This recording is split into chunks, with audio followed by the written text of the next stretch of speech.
اللہ رب العزت کی خاص عطا کہ اس نے ہمیں اس ماہ مقدس کی عظیم اور مستند گھڑیوں کے لیے چن لیا ہے۔ دعا ہے خالق کائنات ہمیں اس ماہ مقدس کی برکتوں کو سمیٹنے کی توفیق عطا فرمائے۔ تو اس رمضان مبارک کے 30 یوم انشاءاللہ العزیز نماز فجر کے بعد 10 سے 15 منٹ ہم مختلف زندگی کے روزمرہ کے مختلف مسائل پر انشاءاللہ بحث کریں گے۔ 10 سے 15 منٹ ایک درس کی صورت میں جو بھی روزمرہ کے مسائل ہیں ان کی گفتگو ہوگی۔ تو سب سے پہلا مرحلہ جو ہے وہ تراویح کا ہے۔ چونکہ تراویح ہر روزہ کے لیے ضروری ہے تو حقیقت تراویح کا پتہ ہونا چاہیے کہ تراویح ہے کیا، یعنی تراویح مرد و عورت سب کے لیے سنت موقدہ ہے۔ اگر کسی نے ایک آدھ بار چھوڑی تو برا کیا، اور اگر چھوڑنے کی عادت بنا لی تو گناہ گار ہوا۔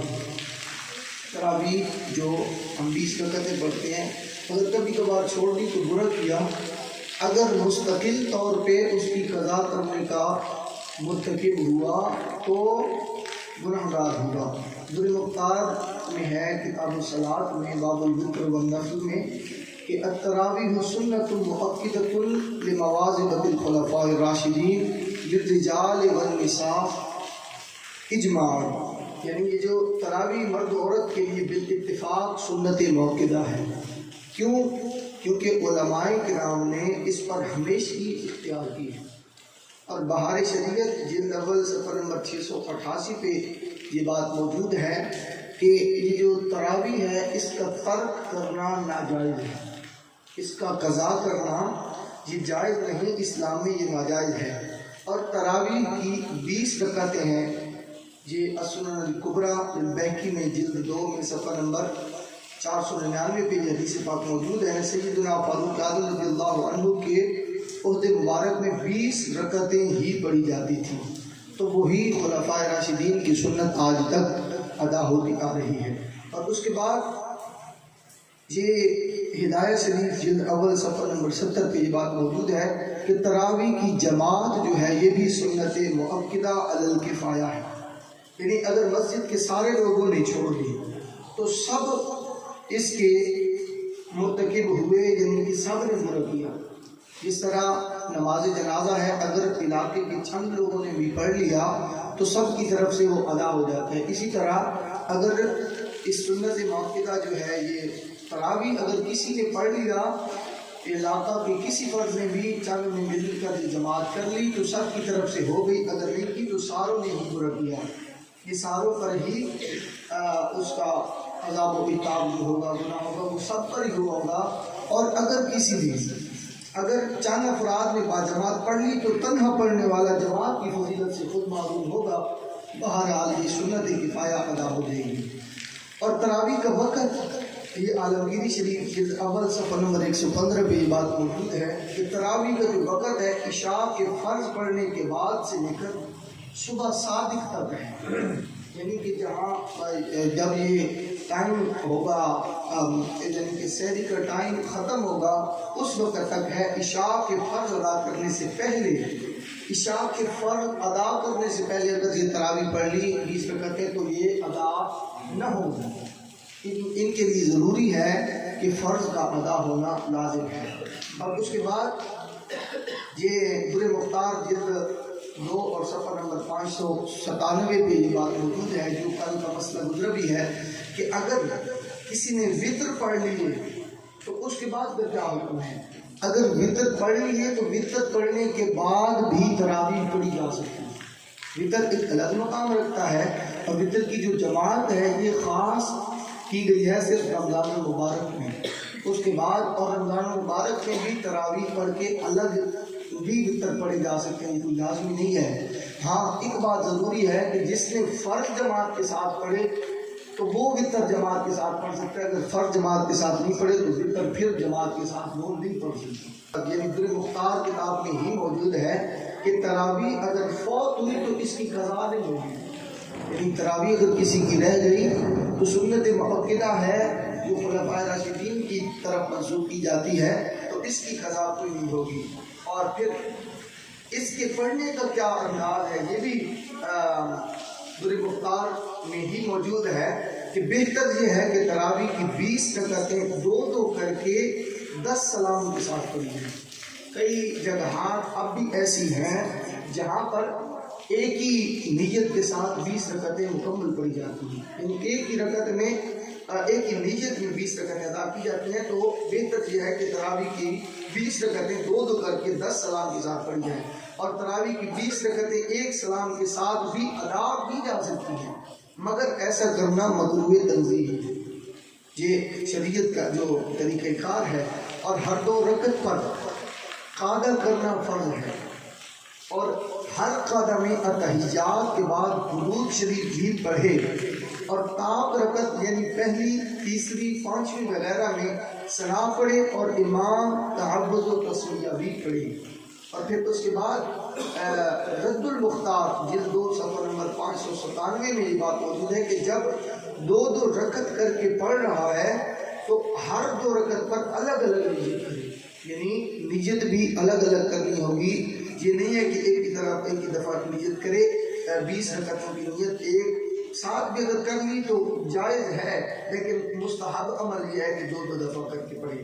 اور پھر یہ اب بہت ہی اہم مسئلہ در مختار میں جلد 2 صفحہ نمبر 403 پہ یہ بات موجود ہے کہ بلا عذر بغیر کسی وجہ کے تراویح بیٹھ کر پڑھنا یہ مکروہ ہے، بغیر عذر۔ کئی افراد ایسے دیکھنے کو ملتے ہیں جو روڈ پہ اتنی سپیڈ میں چل رہے ہوتے ہیں کہ ہمارا بھی ان کے ساتھ نوجوان حضرات ہیں، ان کا بھی ملنا دشوار ہوتا ہے، لیکن مسجد میں آ کے ان کی گوڑے ٹخنے ختم ہو جاتے ہیں، تو ان کے لیے یہ بات سماعت فرما لیں، بلا عذر تراویح بیٹھ کر پڑھنا مکروہ ہے، بلکہ بعض فقہاء کرام کے نزدیک تو تراویح ہوتی نہیں ہے، جو بغیر عذر بیٹھ کے پڑھتے ہیں ان کی تراویح ہوتی نہیں ہے۔ اور پھر عالمگیری شریف جلد اول صفحہ نمبر 114 پہ یہ بات موجود ہے، تراویح مسجد میں باجماعت ادا کرنا افضل ہے۔ اگر گھر میں باجماعت ادا کی تو ترک جماعت کا گناہ نہ ہوا، مگر وہ ثواب نہ ملے گا جو مسجد میں ملے گا۔ کہ اکثر اوقات رمضان شریف میں گھروں میں لوگ پروگرام بنا لیتے ہیں، 4 5 10 گھر مل کر وہ الگ ایک سسٹم بنا لیتے ہیں، تو ان کے لیے یہ بات موجود ہے۔ اور پھر یہ نابالغ امام کے پیچھے صرف نابالغ بچے ہی تراویح کر سکتے ہیں، یہ بات بھی سماعت فرما لیں اگر کہیں کوئی ایسا وقت یا کوئی ایسا معاملہ سامنے آ جائے۔ اور بالغ کی تراویح بلکہ کوئی نماز بھی حتیٰ کہ نفل بھی نابالغ کے پیچھے نہیں ہوتی۔ بالغ فرد کی نماز ہو، فرض ہو، سنت ہو، نفل ہو، جو کچھ بھی ہو جو جماعت میں ہوگی وہ نابالغ کے پیچھے نہیں ہوگی۔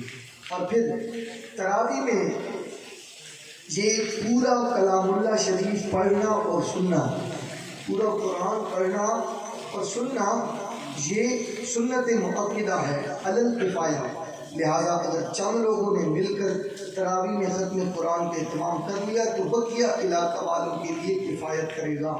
اور اسی ضمن میں فتح رضوی شریف جلد 10 میں صفحہ نمبر 324 پر بھی ہے کہ قرآن تراویح میں ختم کرنا یہ نہ فرض ہے نہ سنت ہے، نہ فرض ہے نہ سنت ہے نہ فرض عین ہے، یعنی تراویح میں قرآن کریم ختم کرنا نہ فرض نہ سنت عین ہے۔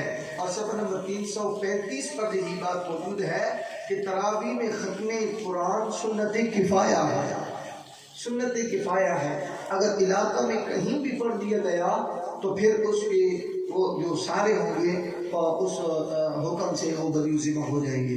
اور اس کے بعد اگر نہ بادل نہ خواستہ اگر حافظ نہ مل سکے یا کسی وجہ سے ختم نہ ہو سکے تو تراویح میں کوئی سی بھی صورتیں پڑھ لیجئے، کوئی بھی صورتیں بھی اگر پڑھی جائیں تو تراویح ہو جائیں گی۔ لازمی یہ نہیں ہے کہ قرآن پاک مکمل پڑھنا ہے، اگر چاہیں تو علم ترا کیف فعل ربک باصحاب الفیل سے لے کر یہ سورۃ الناس تک پڑھ لیں، یہ 10 صورتیں بنتی ہیں 10 رکعتیں، تو یہی اگر 2 مرتبہ پڑھی جائیں تو یہ اس میں ایک ترتیب کا بھی خیال رہتا ہے، مختصر بھی ہو جاتا ہے، یہ ماخوذ ہے فتح عالمگیری سے۔ اور پھر اس کے بعد یہ ایک بہت ہی اہم مسئلہ کہ اگر کسی وجہ سے تراویح کی نماز فاسد ہو جائے، کوئی بندہ ایسا کام کر بیٹھتا ہے کہ تراویح کی نماز فاصل ہو گئی تو جتنا قرآن پاک کو 2 رکعتوں میں پڑھا تھا وہ سارے کا سارا قرآن لوٹانا ضروری ہوگا۔ یعنی کہ اگر 2 رکعت میں نے نماز نیت کی ہے اور نماز 2 رکعت کے اینڈ میں آ کے میری نماز فاسد ہو گئی ہے تو جو قرآن کو 2 رکعتوں میں بھی میں نے پڑھا تھا وہ دوبارہ پڑھنا ہوگا، چونکہ وہ 2 رکعتیں اکاؤنٹ نہ ہوئی تو وہ جو قرآن پڑھا گیا وہ بھی باقی رہ جائے گا۔ اور پھر امام غلطی سے کوئی آیت یا سورت چھوڑ کر آگے پڑھ جائے تو مستحب یہ ہے کہ اسے پڑھ کر پھر آگے بڑھے۔ یہ عالمگیری شریف کا مسئلہ ہے، کوئی بندہ اپنی طرف سے فتوے نہ لگاتا پھرے کہ بھئی امام صاحب نے کفر کر دیے معاذ اللہ یا گناہ کبیرہ کے ارتکاب کر دیے۔ مستحب یہ ہے کیونکہ سنتوں میں قرآن پڑھا جا رہا ہے اور جلد رفتار میں قرآن پڑھا جا رہا ہے، تو اگر چھوڑ کے یا کوئی غلطی کر دی تو مستحب یہ ہے کہ اسے پڑھ کے پھر آگے جائے۔ اور پھر اس کے بعد یہ بڑا مرحلہ چلتا ہے عرف عام میں بھی، یہ بھی بڑی اہم بات ہے کہ الگ الگ مسجد میں کئی لوگ ایک دن جہاں پڑھتے ہیں دوسرے دن کسی اور مسجد میں، تیسرے دن کسی اور مسجد میں پڑھیں گے تراویح، تو ان کے لیے یہ خاص خیال رکھنا چاہیے کہ ایسی مساجد میں جائیں جہاں قرآن پڑھنے کی مقدار ایک جتنی ہو۔ یعنی اگر جہاں پہ 1.25 پارہ پڑھا جا رہا ہے تو ساتھ والی مسجد میں اگر 1.5 پارہ پڑھا جا رہا ہے تو آج ہم نے 1.25 پارہ پڑھا، انہوں نے 1.5 پارہ پڑھا، تو کل وہاں اگر پڑھ کے یہاں آئے گا تو اس کی ترتیب نہیں ملے گی جو اس نے وہاں سنا ہوگا۔ جب وہ آگے نکل جائے گا یا ہم پیچھے رہ جائیں گے، یا ہم آگے نکل جائیں گے وہ پیچھے رہ جائے گا۔ تو اگر متفرق مساجد میں بھی ذوق قرآن کے لیے یعنی ترنم کی وجہ سے یا کسی اور یعنی کہ امام صاحب کی آواز کا لطف اٹھانے کی وجہ سے اگر مسجد تبدیل بھی کرتا ہے تو اس بات کا خیال رکھنا چاہیے کہ وہ ایسی مسجد میں جائے جہاں قرآن کریم پڑھنے کی مقدار ایک جتنی ہو۔ سلام پھیرنے کے بعد کوئی کہتا ہے 2 ہوئی، کوئی کہتا ہے 3، تو امام کو یاد ہو اس کا اعتبار ہے۔ جو امام جس بات پر متفق ہو، اس کا ذہن جس بات پہ ٹکے تو اس بات کا اعتبار کیا جائے گا۔ اور اگر امام خود بھی ڈاما ڈول ہے، مذبذب ہوا ہے، وہ بھی مطمئن نہیں ہو رہا ہے، تو پھر اس کا یہ ہوگا کہ جس پر اعتماد ہو اس سے پوچھ لیا جائے، نمازیوں میں سے جس پر اعتماد ہو اس سے پوچھ لیا جائے کہ یہ حضرت 1 ہوئی ہے یا 2 ہوئی ہیں یا 5 ہوئی ہیں، تو وہ جو بتا دے گا اس پہ عمل ہو جائے گا۔ اور اس کے بعد اگر لوگوں کو شک ہو کہ 20 ہوئی یا 18 تو 2 رکعت تنہا پڑھ لے۔ اگر یہ شک ہو جائے نا بعض اوقات اللہ اعوذ باللہ ایسا ہوتا تو نہیں ہے، اتنی لمبی مقدار ہوتی ہے، دوست اتنے آئے ہوئے ہوتے ہیں، ہوتا تو نہیں ہے، تو بہرحال اگر کہیں پہ ہو بھی جائے تو اس کا خیال رکھنا چاہیے ٹھیک ہے کہ اگر کوئی 605 میں زیادہ مسئلہ بن رہا ہے تو پھر اس وقت بندہ الگ الگ پڑھ لیتا ہے۔ اور آج کے اس دور کے مطابق ایک اور مسئلہ بار شریعت کا ہے اور در مختار میں بھی ہے اور رد المختار میں بھی یہ بات موجود ہے کہ اگر مقتدیوں پر، یہ جو مقتدی ہیں ان پر دشواری ہوتی ہو یعنی وہ مل نہ سکتے ہوں تو تشہد کے بعد اللہم صلی علی محمد یہ درود شریف پر ہی اکتفا کر لیں تو اس میں کوئی مذائقہ نہیں ہوگا۔ یعنی اگر اینڈ تک نہیں پڑھ سکتے، کئی لوگ کہتے ہیں خصوصاً یہ بزرگ جو احباب ہیں انہیں یہ مسئلہ درپیش ہوتا ہے کہ وہ نہیں مل سکتے اینڈ تک، سلام تک نہیں پڑھ سکتے، تو وہ صرف درود پاک پر ہی اکتفا کر لیں تو ان کا وہ مسئلہ مکمل ہو جائے گا۔ اور امام و مقتدی ہر 2 رکعت کی پہلی میں ثنا پڑھے، ہر بندہ پہلی 2 رکعت میں یعنی پہلی رکعت میں ثنا پڑھے اور امام اعوذ باللہ اور بسم اللہ بھی پڑھے، اور اتحیات کے بعد درود ابراہیم اور دعا بھی پڑھے۔ صحیح اگر پڑھ سکتا ہے مل سکتا ہے تو، اگر نہیں مل سکتا تو پھر اس کے بعد یہ جو ہے وہ چھوڑ دے، یعنی کہ دعا چھوڑ دے، درود پاک پر اکتفا کر لے۔ اور بہار شریعت جلد اول صفحہ نمبر 493 کا ایک مسئلہ، بہت اہم مسئلہ جو ہر وقت اکثر دیکھا جاتا ہے۔ کل میرے پہلی صف کی کتنے بندے تھے، میں حیران ہوا کل یہاں پہ میں نے یہ بات دیکھی ہے کہ جب سلام کرتا تھا تو پیچھے کا جائزہ لیتا تھا، فردن ہاتھ بنا، پیچھے ہر ایک صف کا بچوں سے لے کر بڑوں تک پیچھے دیکھتے تھے پتہ کیا پڑھا تھا صفوں میں.